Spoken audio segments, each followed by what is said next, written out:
अस्सलाम वालेकुम। हम 65th सेशन में हैं, पेज नंबर 169। 170 पेजेस हो गए लगभग। There is more has been done, less remains, but a considerable portion remains. अब देखो कैसे थोड़ा थोड़ा करके बहुत हो जाता है। बस इंसान के अंदर कंसिस्टेंसी होनी चाहिए। तो खैर, लास्ट टाइम जब हम मिले थे तो वी टॉक्ड अबाउट कि मदीना पाक आने के बाद क्या मामलात हो रहे थे। So we talked about how we went from exile to authority, and now we were talking about कि यहाँ पे मदीना में मामलात कैसे अब डिसाइड होंगे। लेस्ली हेजल्टन कहती है मोनोथीइज्म एज अ टर्म एग्जिस्ट नहीं करती थी up until 17th century when it was coined by English philosopher Henry Moore. हो सकता है इसमें हकीकत हो, डजंट मैटर। मोनोथीइज्म, लेकिन इससे बहुत ज़्यादा कॉम्प्रहेंसिव और फ्लेक्सिबल मोनोथीस्टिक आइडिया 2-3 हज़ार साल से था। बड़े सारे स्कॉलर्स का मानना है कि ये जो मोनोथीज्म है ये लेटर प्रोडक्ट है, पहले मोनोथीज्म नहीं था। तो ऐसा उनका मानना है। तो मैंने इसके बारे में ज़्यादा पढ़ा नहीं है और ना ज़्यादा इसके बारे में सोचा है मैंने कभी कि ऐसा क्यों कहते हैं एंथ्रोपोलॉजिस्ट, और एविडेंस क्या है, काउंटर एविडेंस क्या है। मुसलमानों की तरफ से इस पे वर्क ऑफ लेट हुआ है। अब उमर फारूक अब्दुल्ला, उनकी एक किताब उन्होंने लिखी है प्राइमोडियल नेचर पे, लेकिन वो अरबी में है तो हमारे लिए इस वजह से इनएक्सेसिबल है। तो उसमें उन्होंने काउंटर ओपिनियंस बताए हैं। मेरा पर्सनली मानना है कयास कयास ही कर सकते हैं जिस चीज़ के बारे में नहीं पढ़ा है, कैलकुलेटेड गैस जिसको बोलेंगे, वो ये है कि वाई वुड एंथ्रोपोलॉजिस्ट से कि मोनोथीज्म लेटर आइडिया है। अर्ली ह्यूमंस छोटे छोटे ग्रुप्स में रहते थे और इन छोटे छोटे ग्रुप्स में वो खुदा को किन नामों से पहचानते होंगे, कैसे वो डिफरेंट रहा होगा। फिर एक ग्रुप्स जब एक साथ हुए होंगे, एक थोड़ा सा शहर वगैरह बन गया, वहाँ पे मल्टीप्लिसिटी ऑफ गॉड्स दिखेगी एविडेंसेस में। That would not at all mean के वो देयर वर मल्टीपल गॉड्स। आप, आई होप आपको इस फ़र्क समझ आया होगा। कहने का मतलब कि एक सोसाइटी है, एक छोटा सा ग्रुप है जो किसी खुदा को पूजता है, एक खुदा को पूजता है बस। फिर एक और ग्रुप है, वो भी एक खुदा को पूजता है, लेकिन ये खुदा को डिफरेंट नाम से बुलाते हैं। ठीक। अब जितना सोसाइटी आगे बढ़ेगी, मान लीजिए सोसाइटीज दोनों एक जगह आ गई, हमें आर्कियोलॉजिकल एविडेंसेस एक्सेट्रा में क्या दिखेगा, इस सोसाइटी में दो खुदा है, जो कि नेसेसरी नहीं है कि ऐसा हो। मुझे नहीं पता, मतलब मैंने ये पढ़ा नहीं, I am just guessing. And ये गेस कंप्लीटली अनफाउंडेड नहीं है। जैसे कुछ फिलोसफर्स, कुछ हिस्टोरियंस का मानना है रिगार्डिंग हिंदुस्तान भी कि ये पॉलीथिस्टिक कल्चर नहीं है। इनफैक्ट एक टर्म ही डेवलप की गई, हीनोथीज्म। हीनोथीज्म के माने हुए कि आप किसी एक खुदा की इबादत करते हैं, लेकिन माशरे में बड़े सारे खुदा हैं, which is kind of once again monotheism, I don't know, लेकिन इस पे डिनाई भी नहीं होता बाकी खुदाओं के existence. And maybe that's a later addition के जब ये साथ रहने लगे होंगे तो फिर बाकी खुदाओं को भी एक्सेप्ट करने लगे हों। अल्लाह जाने कि क्या है मामला, लेकिन हमारे दीन की तो सेंट्रल पोजीशन यही है कि it started with one god and went into multiple gods and now we have all of this that we have. तो ये कह रही हैं कि यहाँ पे, लेकिन ये डिस्कशन नहीं है यहाँ पे। लेज़ली हेजल्टन का डिस्कशन कुछ और है। ये कह रही है कि मोनोथिज्म अंग्रेजी में टर्म नहीं थी पहले। इसका मतलब मोनोथिस्टिक आइडिया नहीं है। मोनोथिस्टिक आइडियाज़ तो एग्जिस्ट करते थे ऑफ कोर्स, मतलब 1400 साल पहले तो इस्लाम ही आया। ये कह रही है कि 17वीं सदी तक मोनोथिज्म नहीं था, तो मोनोथिज्म एज ए टर्म नहीं थी अंग्रेजी में। हिस्टोरियन जेम्स कैरल वो पॉइंट आउट करते हैं, जब हिब्रू बाइबल को जूविश स्क्राइब्स लिखने लगे, ये चल रही है बात 6th सेंचुरी BC की, 6th सेंचुरी कबल मसीह, जब बेबीलोनियन एग्जाइल में थे ज्यूज। तो जब वो कंसीव कर रहे थे एक खुदा का तस्वुर उस वक्त, ये वो नहीं कर रहे थे as a specific identity, it was more of affirmation of unity. कहने का मतलब कोई पर्सोनिफाइड गॉड की वो बात नहीं कर रहे थे, पर्सोनिफाइड याहवे की वो बात नहीं कर रहे थे। वो बड़ा concept of one universal God जिसका सब कुछ है, सारी कायनात है, उसकी बात हो रही थी। वही खुदा जिसको अरब्स अल्लाह कहते थे। ये जो पुराना और ज़्यादा वाइड कंसेप्ट है मोनोथिज्म का, इसके बारे में कैरल कहते हैं, the God of this people is the God of all people. ये किसी क्लान से वाबस्ता नहीं है, ये किसी ट्राइब से वाबस्ता नहीं है, ये किसी नेटवर्क ऑफ ट्राइब से वाबस्ता नहीं है, ये किसी कौम से वाबस्ता नहीं है। ये तमाम उस कायनात के साथ वाबस्ता है जो एग्जिस्ट करती है। और ये जो है ना खुदा का ये वाला तस्वुर कि जो भी है वो सब का एक ही खुदा है, ये तब हमारे लिए एक ब्रदरहुड का एक सोर्स भी बन जाता है, children of God kind of concept, कि जब सब कुछ उसी रब से आया है तो फिर हम और आप अलग कैसे, हम तब एक ही हैं। वरना I don't remember the exact wordings, तो इधर उधर गलती हो सकती है। द सिक्स से अव्वल अल्लाह नूर पाया कुदरत के सब बंदे, एक नूर से सब जग उपजा को भले को मंदे। तो जब सारी चीज़ का सोर्स ही एक है, तब फिर अब ऊंच नीच कैसे, तब फिर गलत सही कैसे, तब आप और हम कैसे, अब तो हम ही हैं सब। तो reconciliation of all oppositions can take place under this concept when we understand that we all come from same God. Notice where are we, what are we discussing? We are discussing हुजूर सल्लल्लाहु अलैहि वसल्लम Medina जब आए तो वो primary mandate जो था वो था औस और खजराज की जो आपस में जंगें सदियों से चलते आ रही हैं उनको ख़त्म करना। तो अब Leslie Hazelton is building the case कि वो कैसे ख़त्म होगा आपस में जंगे, एंड शी वुड से कि monotheism was at the centre of it.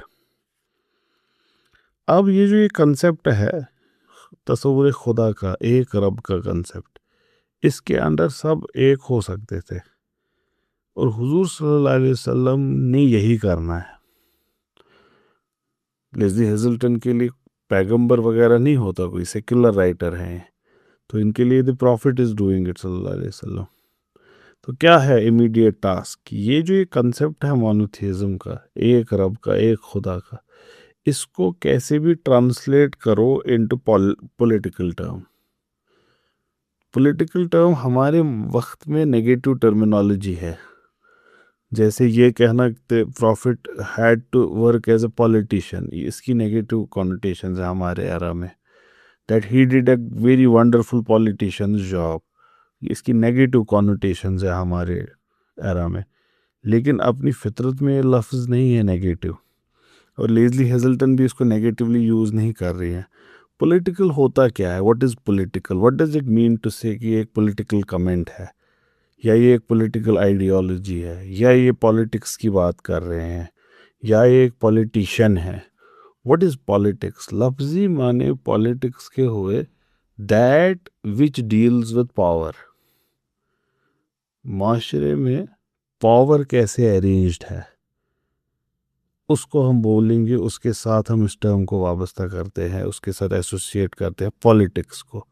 तो अब अगर हम कहेंगे कि ये दोनों पॉलिटिक्स डिस्कस कर रहे हैं, that means they are discussing power distribution in society.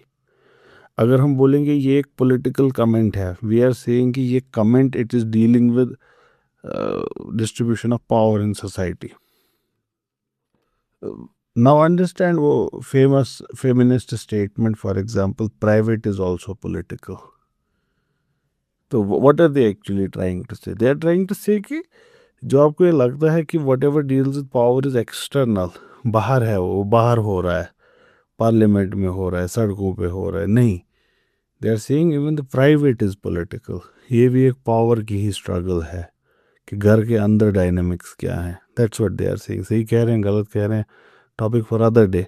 But understand ये पावर पॉलिटिक्स का मतलब क्या होता है। तो इसीलिए जिस भी कंटेक्स्ट में यूज़ हो रहा होगा वहाँ पे कहीं ना कहीं पावर स्ट्रक्चर्स की बात हो रही होगी। एंड नाउ व्हाट हुजूर सल्लल्लाहु अलैहि वसल्लम हैज़ टू डू इज़, ये जो एक कंसेप्ट है मोनोथेइज्म का, जो अपनी फितरत में पावर डिस्ट्रीब्यूशन की बात नहीं करता, हुजूर सल्लल्लाहु अलैहि वसल्लम ने इसको ट्रांसलेट करना है इनटू सच टर्म्स कि ये पॉलिटिकल हो जाए, कि इसी से पावर डिस्ट्रीब्यूशन मैकेनिज्म भी सोसाइटी में हो जाए। ये है आइडियलिज्म और प्रैग्मेटिज्म को एक कर देना। Idealism of monotheism and pragmatism of real life, इन दोनों को एक करना, ये एक स्किलफुल इंसान ही कर सकता है। लेस्ली हेजल्टन कहती है, he drew up an arbitration agreement that use the tribal principle to reach beyond tribe. क्या किया उन्होंने? जो भी किया उसको कुछ हिस्टोरियंस क्या कहते हैं, द कॉन्स्टिट्यूशन ऑफ मदीना।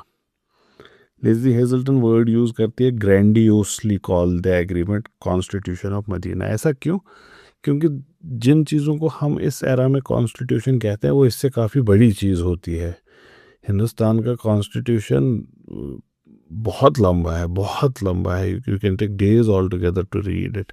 कुछ ममालिक का तो कुछ ही पेजेस का होता है, ऐसा भी है।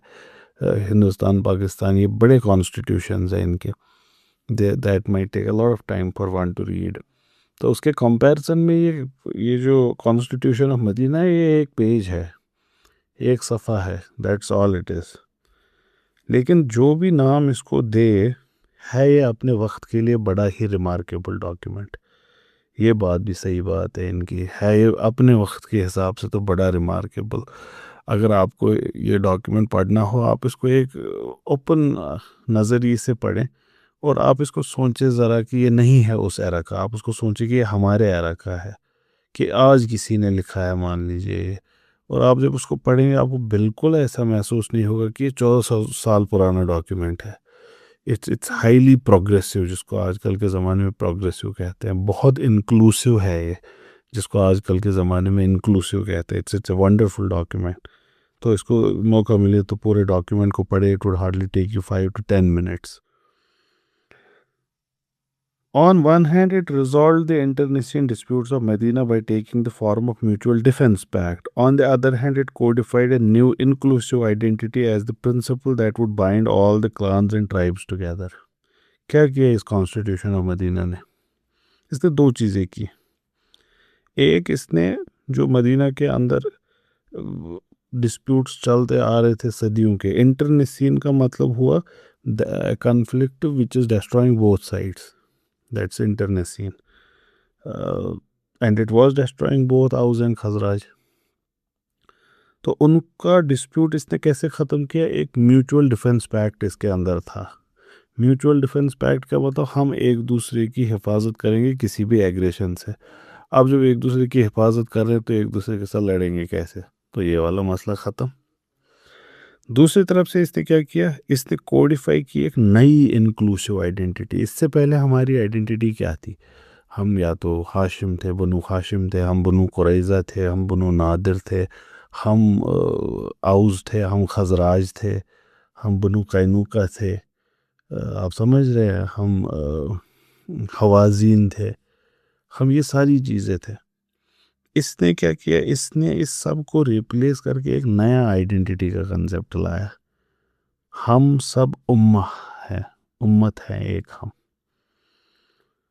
तो ये पूरा जो जजीरा था मदीना का, इसमें जितने भी लोग थे इन सबको एक उम्मत में बांध दिया। ये बड़ा इंटरेस्टिंग और बहुत डिफरेंट है from the way we understand उम्मा एंड उम्मत। क्योंकि इस वक्त इस चार्टर ऑफ मदीना में उम्मा में ज्यूज़ भी आते हैं, ज्यूज़ भी आते हैं, इसमें बनु कुरैज़ा भी आता है, बनु नादिर भी आता है, बनु कैनुका भी आता है, ये सारे उम्मा ही हैं। और औस और खजराज सब ने इस्लाम नहीं कबूल किया था, और उनमें बड़े क्लान्स थे जो अभी मुस्लिम नहीं हुए थे, वो भी इसमें है। तो उम्मा is much more wider in its meaning at this point of time than it is right now. Leslie Hazleton कहती हैं पूरा ओइसिस इसको यूनाइट कर दिया इन द आइडिया जो बाद में पूरे इस्लाम का एक अंडरलाइंग आइडिया बनेगा, द उम्मा, जिसके माने हम समझ सकते हैं एज अ पीपल और a nation. This is a document from Muhammad the messenger सल्लल्लाहु अलैहि वसल्लम governing the relations between the believers, both the immigrants and the helpers, and those who are in federation with them. ये उसके words हैं actual document के कि क्या है ये document. This is a document from हुजूर सल्लल्लाहु अलैहि वसल्लम। और ये किन के साथ डील करेगा, ये डील करेगा बिलीवर्स के साथ। कौन बिलीवर्स, जो मुहाजिर हैं और जो अंसार है, दैट मीन्स जो मक्का से यहाँ आए हैं और जो मदीना में है। और किन के साथ, those who are in federation with them, जो इनके साथ मिल के, जो विच आर ज्यूज एट्सेट्रा, उनके साथ। They are a single community, ये एक ही कम्युनिटी है उम्मा, डिस्टिंक्ट फ्रॉम ऑल अदर्स। ये जो ये है those who are in federation with them, इसमें महज औस और खजराज के क्लान्स नहीं थे, इसमें सिर्फ वो नहीं थे जिन्होंने फॉर्मली इस्लाम को कबूल किया था, इसमें औस और खजराज के नॉन मुस्लिम ट्राइब्स भी थे, इसमें ज्यूश ट्राइब्स भी थे, और ये नाम के साथ मेंशन थे कौन कौन ट्राइब इसका हिस्सा है। ज्यूज तो मोनोथीइस्ट्स थे ही, उनके बारे में भी they form one community with the believers, इसी डॉक्यूमेंट में है ये। और ये डॉक्यूमेंट क्या कहता है आगे, each must help the other against anyone who attacks the people of this document. कोई भी अगर, जो भी लोग इस डॉक्यूमेंट में मेंशन्ड है, मतलब जिसके लिए हम वर्ड उम्मा यूज़ करेंगे, अगर कोई भी इस उम्मा में से किसी पे भी हमला करेगा, each must help the other, सबको मदद करनी है। तो इस वजह से ब्लड, ये एक्सटर्नल एग्रेशन से तो मामला हो गया क्लियर। अब आपस में अगर मामला कोई गड़बड़ हो जाए, जैसे औस और खजराज का था ही, या आपस में सिर्फ लड़ते थे, देन आर्बिट्रेशन रखा गया उसके लिए। क्या लिखा है, अगर कोई डिस्प्यूट या कोई कंट्रोवर्सी जो आगे जंग तक पहुंच सकती है, हमको लग रहा है कि कोई डिस्प्यूट है, कोई मामला गड़बड़ है जो आगे वायलेंस क्रिएट कर सकता है, किसी ने भी ऐसा कोई भी किस्सा, it has to be referred to God and his messenger सल्लल्लाहु अलैहि वसल्लम। That means the prophet now is to be arbitrator between any disputing parties. और फिर इसने कहा, इस डॉक्यूमेंट ने, अगर आर्बिट्रेशन से ये फैसला हुआ that they are called to make peace, then they must do it.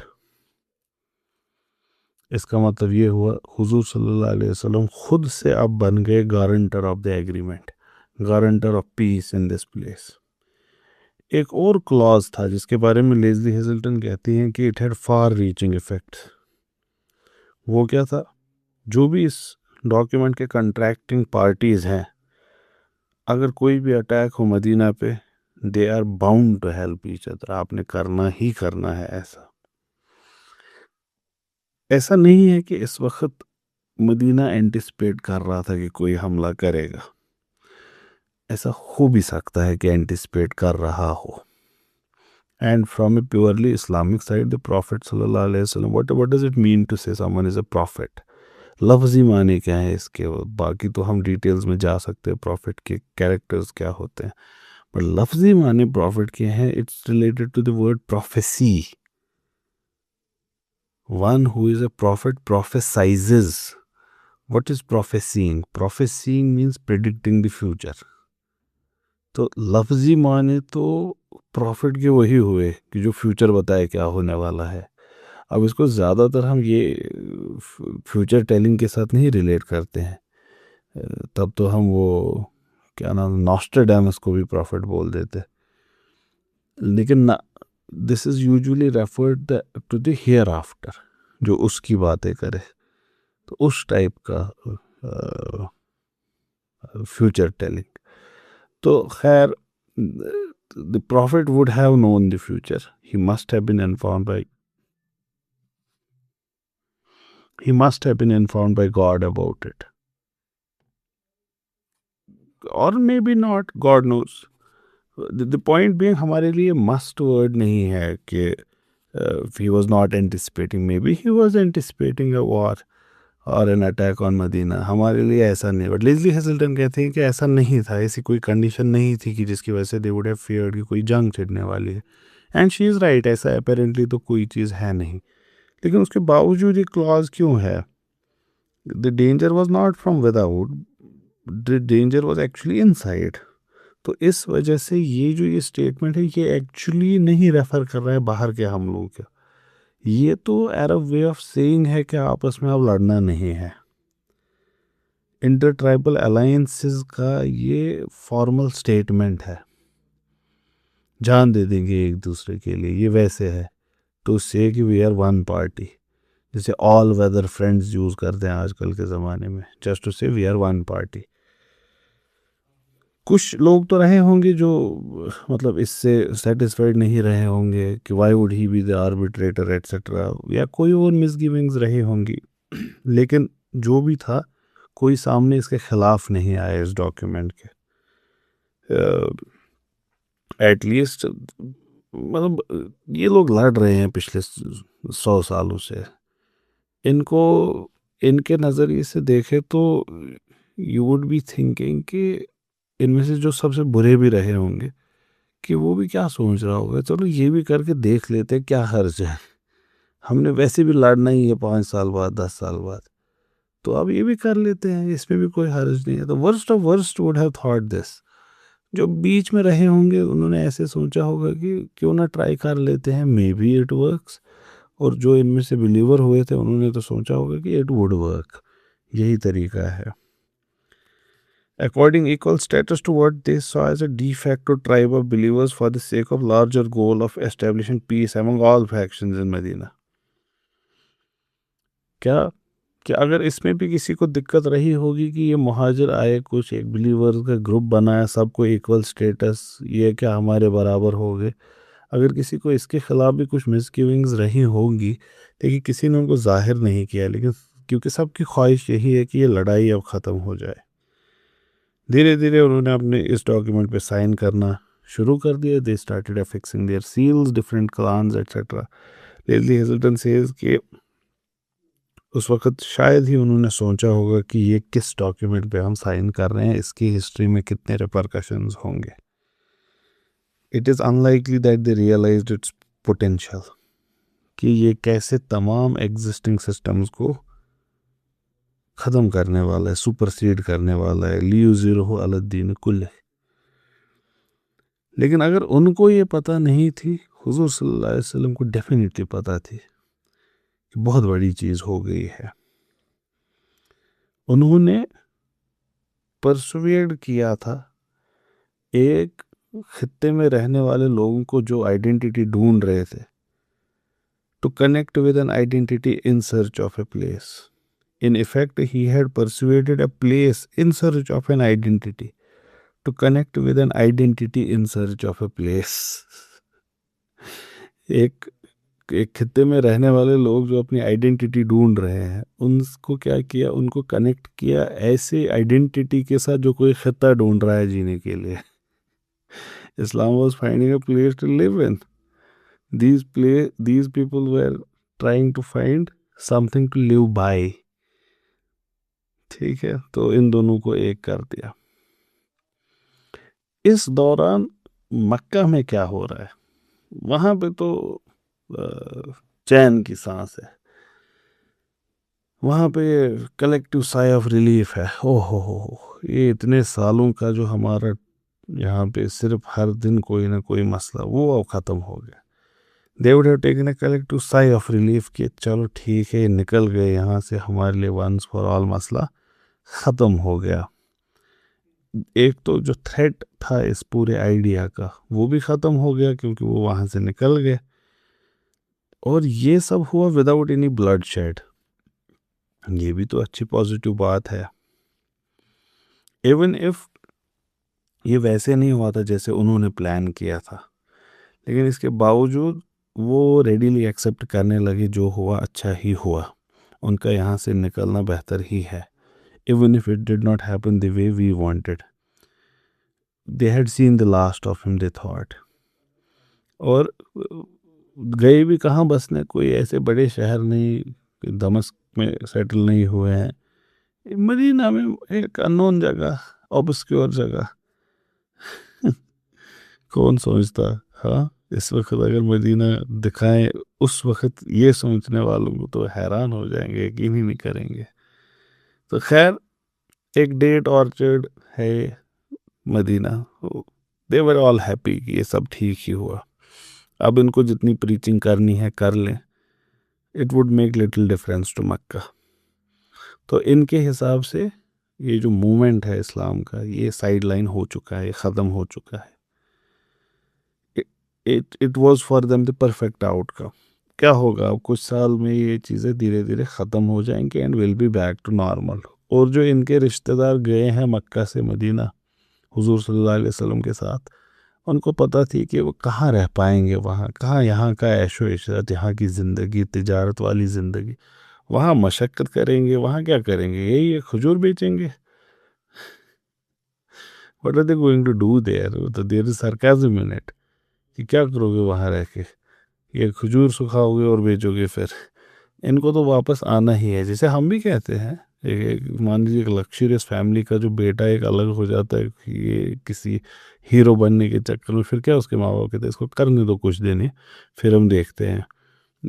एक हमारी रिश्तेदारी में एक था लड़का जो आगे पढ़ाई नहीं कंटिन्यू करना चाहता था। मुझे नहीं पढ़ना है, बैचलर्स वगैरह सब करने के बाद आगे मुझे नहीं पढ़ना, जॉब के लिए आप नहीं, मुझे नहीं, क्योंकि उसमें पढ़ाई वगैरह करनी पड़ती है, तो क्या करना है, मुझे दुकान खोलनी है। तो उनके जो वालिद साहब बड़े इंटेलिजेंट हैं, तो उन्होंने वो दुकान खोल के दी उनको। तो सारे रिश्तेदार हैरान परेशान कि मतलब अब हमारे बच्चे ये करेंगे एंड ऑल, वही सारे कमेंट्स जो होते हैं रिगार्डिंग फैमिलीज जहाँ पे jobs are considered of higher prestige than businesses.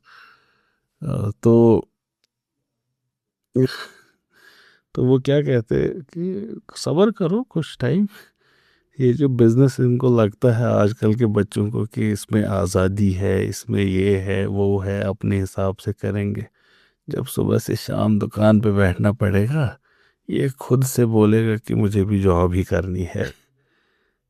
खैर, cutting the long story short, ऐसा ही हुआ। कुछ टाइम के बाद वो दुकान बंद हो गई। मु- मुझे जॉब करनी है, and since then till now that guy is working, और इसको बड़ा टाइम हो गया। This is not to persuade और डिसवेड एनीवन फ्रॉम जॉब्स और बिजनेसेस, ये दोनों अच्छी चीज़ें हैं, इनके अपने फ़ायदे हैं और अपने नुकसानात हैं। And I think it more depends on temperament. कुछ फैमिलीज़ का टेम्परामेंट होता है मोर सूटेड फॉर बिजनेस। जैसे I don't think I have a business mind. मुझे नहीं लगता मेरे पास बिजनेस का माइंड है कि मैं बिजनेस कर पाऊँगा, अच्छे से कर पाऊँगा। मुझे, आई am not a risk taker. और बिजनेस में इनफैक्ट मॉडर्न एरा की एक टर्म ही है एंटरप्रेन्योर, जिसके लफ्ज़ी माने हैं रिस्क टेकिंग। तो मुझे नहीं लगता मेरी फितरत का वो हिस्सा है। मेरी फितरत का हिस्सा है वो सेफ साइड। जैसे अगर मुझे इन्वेस्टमेंट करनी हो, मैं कहाँ पे करूँगा? मुझे नहीं लगता मैं स्टॉक मार्केट में इन्वेस्ट करूँगा। मैं वही सेफ वाला वो गोल्ड कर लूँगा इन्वेस्ट, अगर मुझे करना हो। फितरत है मेरी ये। लेकिन सबकी ऐसी नहीं है फितरत। बड़े सारे लोग बिजनेस में दाखिल होते हैं और आसमानों को छू जाते हैं। यहाँ तक कि कहा गया है, पता नहीं एग्जैक्ट, मैं श्योर नहीं हूँ, 10 में से 8 हिस्से अल्लाह ताला ने दौलत के बिजनेस में ही रखे हैं। ऐसा शायद एक हदीस में आया है। तो क्या हमें बच्चों को बिजनेस की ओर एनकरेज करना चाहिए? I don't think so at all. Encourage करने की ज़रूरत है, एनकरेज करने की ज़रूरत होती है टुवर्ड्स पढ़ाई। बाकी फिरोई मामलात इंसान खुद से कर लेता है। कहने का मतलब हमें बच्चों को एनकरेज करना चाहिए, खाना खाना है, खाना तो वो खाएंगे ही। एनकरेज करना पड़ता है बैलेंस्ड डाइट के टुवर्ड्स, सब्जियों के अराउंड, कि सब्जियां खाओ, फ्रूट्स खाओ, ये एनकरेज करना होता है। मोमोज के लिए एनकरेज करने की ज़रूरत पड़ेगी बच्चों को आज के? एनकरेज करना पड़ता है घर बैठने के लिए, बाहर घूमने के लिए एनकरेज करना पड़ता है। बड़ा रेयर होता है कोई बच्चा ऐसा। तो पढ़ाई की तरफ एनकरेज करे बच्चों को, पढ़ लिख जाएंगे अच्छी बात है, फिर अच्छे बिजनेसेस भी ओपन करेंगे। और ये बिल्कुल इस मॉडर्न दुनिया के इस झोल में नहीं फंसना कि जो हर एक चीज़ को लेवल करता है टू सेम लेवल, कि हर एक चीज़ एक जैसी है। हर एक चीज़ एक जैसी नहीं है। Everything in this universe is graded. Sun is not equal to moon. ये दोनों अलग हैं। Sun is sun, moon is moon. वैसे ही अल्लाह ताला कुरान में फरमाते हैं, those who know and those who do not, will they be same? Will they be same? They would not be same. They are not same. जिसके पास इल्म है उसके पास इल्म है। वो और ताजिर एक ही नहीं हो सकते। ये अलग है। ये दोनों अलग हैं। इस चीज़ को तस्लीम करना कि इल्म की एक अपनी जगह है, अपना रुतबा है, लेकिन रोज़गार कमाने के बड़े सारे तरीके हो सकते हैं, इसमें भी कोई दो राय नहीं है। और जो इज़्ज़त एस्क्राइब्ड है टुवर्ड्स सर्टन प्रोफेशंस, वो बिल्कुल जायज़ है। टीचर की इज़्ज़त बिल्कुल होनी चाहिए, डॉक्टर की इज़्ज़त बिल्कुल होनी चाहिए। ये सारी चीज़ें सही मायने में वैसी ही बनी है जैसी होनी चाहिए। इनफैक्ट जो रिवायत होती है, ट्रेडिशन होता है, कल्चर होता है, ये कभी भी कोई चीज़ ऐसे ही नहीं करता, रैंडमली नहीं करता। ये वंस अगेन कोई ऑब्स्क्योर थॉट नहीं है जो मैं आपके सामने बयान कर रहा हूँ। ये एक प्रॉपर फुल फ्लेज्ड थॉट है in comparison to conflict theories. इस व्यू को फंक्शनलिस्ट व्यू ऑफ सोसाइटी कहते हैं, कि सोसाइटी में जो चीज़ें होती हैं उनका कोई फंक्शन होता है। तो अ, अगर आप में से कोई तिजारत में दाखिल होना चाहता है, उसमें भी कोई हर्ज नहीं है, किया जा सकता है वो। लेकिन इंसान ने देखना चाहिए उसका खुद का टेम्परामेंट किस डायरेक्शन में सूटेड है, उसका रुझान माशरे में बेहतर क्या है, किस में ज़्यादा स्टेबिलिटी है। क्योंकि फाइनल ज़िंदगी का मकसद तिजारत नहीं है। सोशल फंक्शन हमारा फाइनल है फैमिली बिल्डिंग। अगर और फैमिली बिल्डिंग भी खुद में एंड नहीं है, खुद आखिर आखिर एंड तो है अल्लाह ताला की इताअत, दैट इज़ फाइनल एंड। लेकिन सोशल एस्पेक्ट में अगर इंसानों का एंड देखें, then the end we want to survive for is building a family, एक घर बनाना। एक घर कैसे सबसे बेहतरीन तरीके से बन सकता है, जहाँ पे तमाम चीज़ें जो एक घर में होनी चाहिए वो होंगी। इंसान ने वो करना चाहिए। उसमें एक बड़ा एस्पेक्ट है स्टेबिलिटी का भी, तो इंसान ने वो भी ढूंढनी चाहिए, चाहे फिर उसके लिए उसको अपनी ख्वाहिश को क्यों ना कम करना पड़े। तो ये सारी चीज़ें एक साथ चलती है। फैसला लेते टाइम इंसान ने सब चीज़ों को देखना चाहिए। बिज़नेस के अपने फ़ायदे हैं, जॉब्स के अपने फ़ायदे हैं, गवर्नमेंट जॉब्स के अपने फ़ायदे हैं। इंसान को इस सब में से गुज़र के एक अच्छा फ़ैसला लेना चाहिए, जिससे उसकी खुद की ज़िंदगी और उसके आसपास के लोगों की ज़िंदगी और आने वाले नस्लों की ज़िंदगी बेहतर हो जाए। ऐसा कोई फ़ैसला लेना चाहिए। और फाइनली इस बारे में बहुत परेशान होने की ज़रूरत बिल्कुल ही नहीं है, क्योंकि रिज़्क अल्लाह ताला के हाथ में है। अभी रज़ाक रब ही है। रब ने किसी और को नहीं अथॉरिटी अभी दी कि अब तुम डिसाइड कर लो, मैं नहीं कर रहा ना, उज़ुबिल्लाह। खुदा ही अभी भी कायनात चला रहे हैं, आगे भी खुदा ही चलाएंगे। इसीलिए बिल्कुल परेशान होने की ज़रूरत नहीं है कि मेरी ज़िंदगी का फ़ैसला कोई और ले रहा है। कोई नहीं ले रहा है। अभी भी कुर्सी पे अल्लाह ताला ही हैं, वही थे और वही रहेंगे।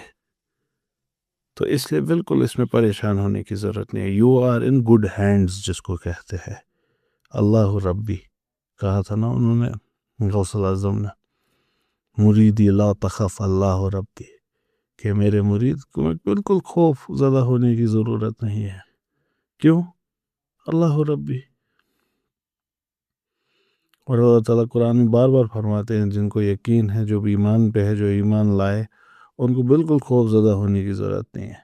तो कोई खौफ ज़्यादा होने की आपको ज़रूरत नहीं है।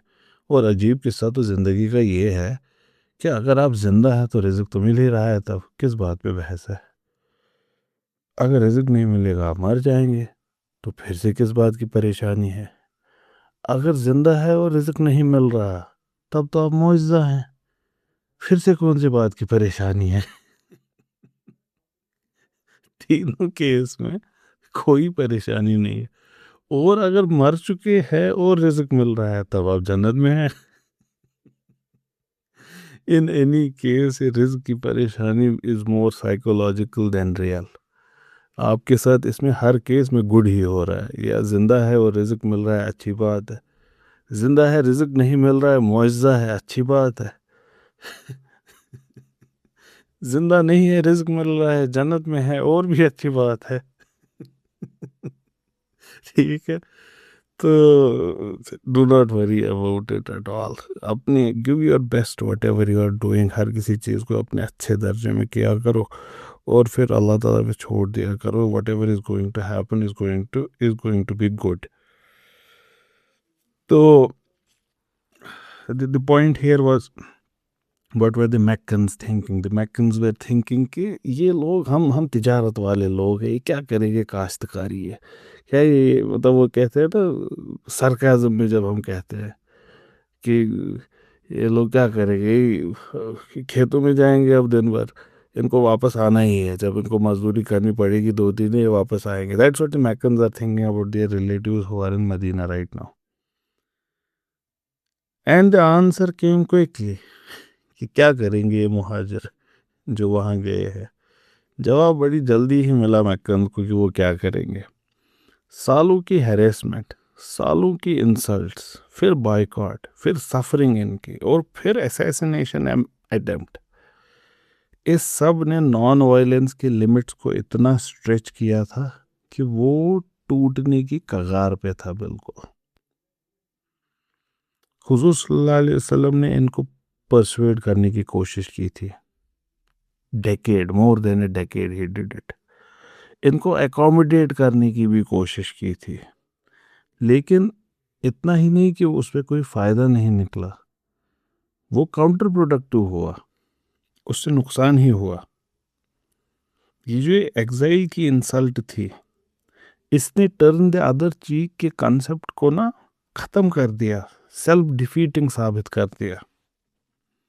तो अगर मक्कन एलीट एंटिसिपेट कर रही है एक पीसफुल लाइफ विदाउट हिम, ये ज़्यादा देर उनको नसीब में नहीं होगा। जहाँ पे उन्होंने इनको हैरेस किया था, वहीं पे ये अब उनको हैरेस करेंगे। और जो फॉर्म ऑफ हैरेसमेंट इन्होंने चूज़ की, उसको रज़िया कहते हैं। मैंने गज़वा सुना था, ये वर्ड मैंने नहीं सुना है, बट हो सकता है ये वर्ड इन्होंने यूज़ किया है तो होगा ही रज़िया। RAZZI, रेड्स के लिए ये वर्ड यूज़ होता है। ये कहती है ये ट्रेडिशन ही था बेडोइन्स के यहाँ, ये रज़िया का। जब बारिश वगैरह नहीं होती थी, ड्रॉट होता था, तो इनके जो फ्लॉक्स वगैरह होते थे वो क्या खाएंगे, कुछ है ही नहीं। There is no land for grazing etcetera, बारिश हुई ही नहीं है। तो ये छोटी छोटी रेडिंग पार्टीज में ना, on their horses they would raid caravans, और उसका जो रेयर एंड होता है कारवान का, उससे वो वल्नरेबल होता है, आगे का तो बड़ा स्ट्रांग होता है और आगे जा रहा होता है, तो पीछे वाली साइड होती है उस पर हमला करते और वहाँ से कुछ ले जाते थे। यही बेडुइन्स का जीने का तरीका था। बेडुइन्स के लिए क्या था, you live on what the desert offers. और जब ड्रॉट होता था उस वक्त this is what it was offering, तो you have to live on it. And when it did not offer grazing, it still offered the tempting targets of those heavily loaded pack camels. For the most part, the mere threat of raiding was enough. क्यों? मतलब बेडोइंस के perspective से कह रहे हैं, अगर वो actually हमला नहीं भी करते बेडोइंस, लेकिन ये डर कि वो करेंगे ये खुद में एनफ था। क्यों? क्योंकि इसकी वजह से क्या होता, they would negotiate payments to Bedouin chieftains for security. जो कैमल कारवान्स उनकी टेरिटरी से गुजरेंगे उनको वो सिक्योरिटी प्रोवाइड करते थे, उसके बदले they would take some payments. तो लेकिन इसके बावजूद जो रोग एलिमेंट्स होते थे, रोग ट्राइब्स होते थे, वो हमला करते थे। लेकिन उसके बावजूद एक अनऑफिशियल जेनेवा कन्वेंशन था इनके यहाँ। गुड्स, लाइव स्टॉक, ये सारा तुम ले लो, तुम लड़ लो इसके ऊपर, लेकिन जान नहीं जानी चाहिए किसी इंसान की। क्यों? वही कानून जो अरब्स का था। अगर किसी की जान गई इन रेड्स में तो ब्लड वेंजेंस का कानून आ जाएगा और बड़ा मामला हो जाएगा। इस वजह से जितने भी ये रज़िया होते थे इसमें कभी भी कोई जान नहीं जाती थी। There was never a loss in life. ये बड़ा इंपॉर्टेंट पॉइंट है टू अंडरस्टैंड लेटर द गज़वात ऑफ हुज़ूर सल्लल्लाहु अलैहि वसल्लम, जो कहते हैं कि हर साल गज़वा किया। They are not wars the way we understand wars. उनमें कोई डेथ्स नहीं हो रही है, उनमें कोई लड़ नहीं रहे हैं। In fact the two parties sometimes would not even meet.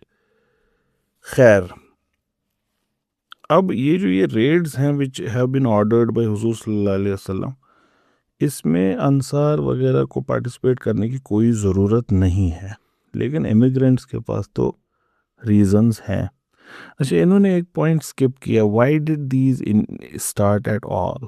Because the Meccans looted the houses of Muslims that lived in मक्का।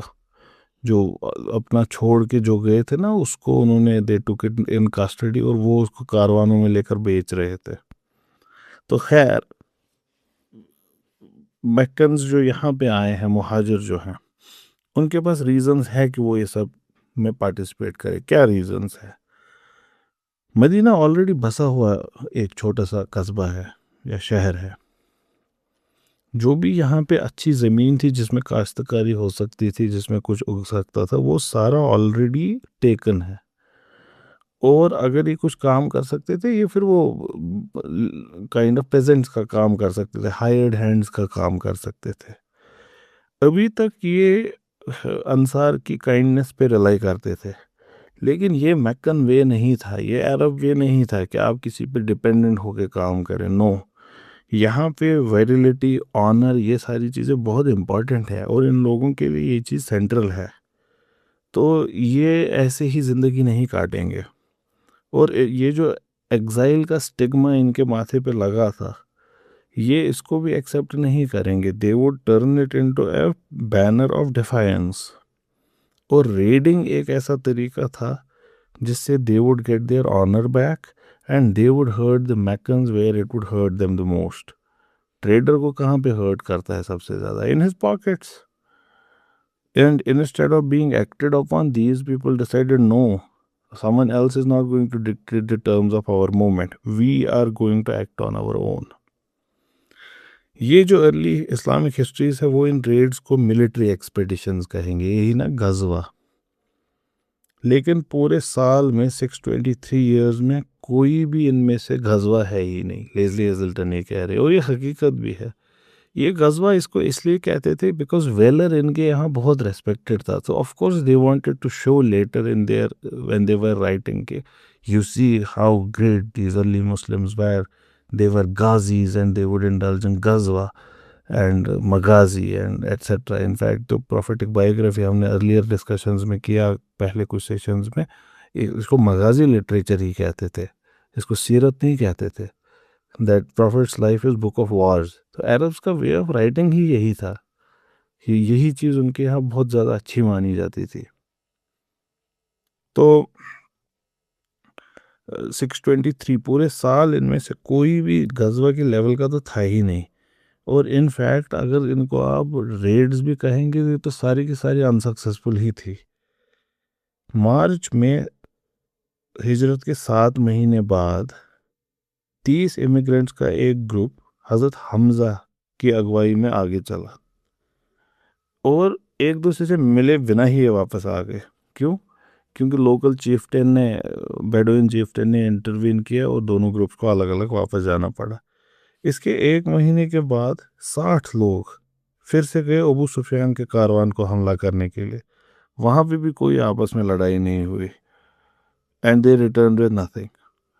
कुछ एक्सपेडिशन उसके बाद हुजूर सल्लल्लाहु अलैहि वसल्लम खुद निकले and they did not find any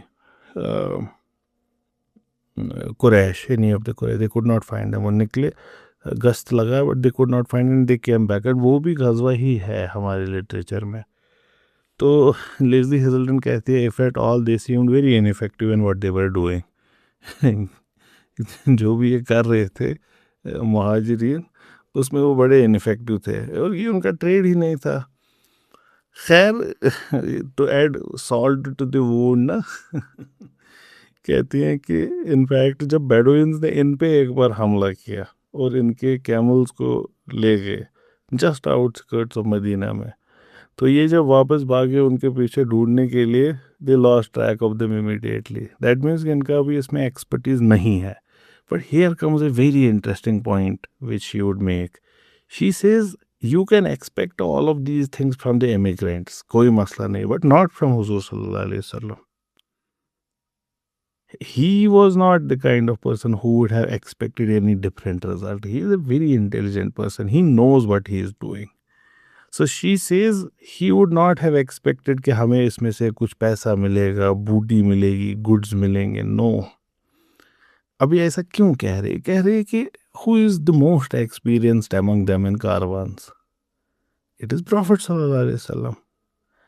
उन्होंने तो उम्र इसी के साथ बिताई है, उनको तो पूरा पता है कि कितने अरेंजमेंट्स होते हैं कारवान की प्रोटेक्शन के लिए। हम क्या 30 लोग जाएंगे और कारवान लूटेंगे? He knows it. He knew better than most कि कितने अरेंजमेंट्स प्रोटेक्शन के होते हैं। और ये भी उनको बिल्कुल पता थी कि लोकल बेडोइन चीफ्टेन्स इनको ऐसे नहीं जाके करो हमला, हम भी तुम्हारे साथ है। इनको ये भी पता थी।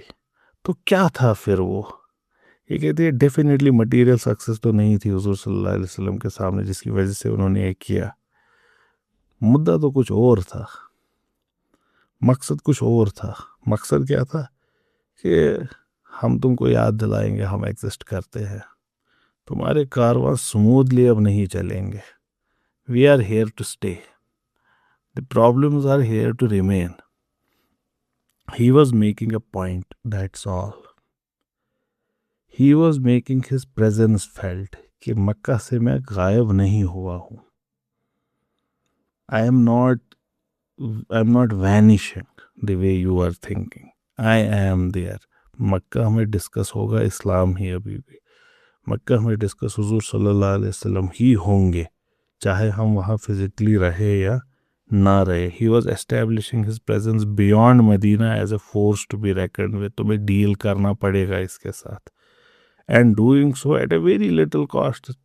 30 लोग हैं, इनको जाना है, वापस आना है, कुछ करना ही नहीं है, कुछ कीमत भी इसमें नहीं लग रही है। लेकिन एक दिन बड़ी कीमत देनी पड़ी, when almost by mistake someone was killed। क्या हुआ, कब हुआ, कैसे हुआ, इसको इंशाल्लाह नेक्स्ट सेशन में देखेंगे।